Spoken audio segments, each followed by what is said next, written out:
सर्वसामान्यांच्या हक्काचा आवाज जागर जनस्थान। प्रेषित मुहम्मद यांच्या जयंतीनिमित्त नाशिक रोड भागातून आज भव्य जुलूस काढण्यात आला। यामध्ये मुस्लिम समाज बांधव पारंपरिक पोशाखात हातात झेंडे घेऊन आणि मिरवणुकीचा मार्ग फुलांनी सजवून सहभागी झाले। हे धार्मिक उत्साहाचे प्रतीक असून पैगंबरांच्या शिकवणीचा आदर व्यक्त करत हजारो मुसलमान बांधव यात सहभागी झाले होते। नाशिक रोड भागातील देवळाली गाव, गोसावीवाडी, विहित गाव, छत्रपती शिवाजी महाराज पुतळा व डॉक्टर बाबासाहेब आंबेडकर पुतळा अशा ठिकाणावरून आज दिनांक 5 सप्टेंबर रोजी सकाळी 11 वाजता जुलूस काढण्यात आला।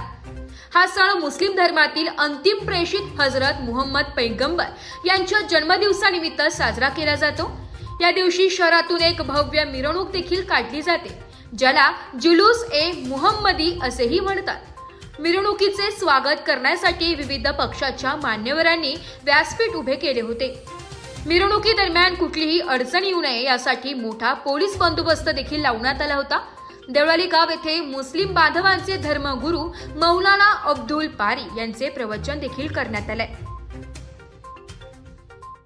जागर जनस्थानसाठी प्रतिनिधी संदीप नवसे, नाशिक।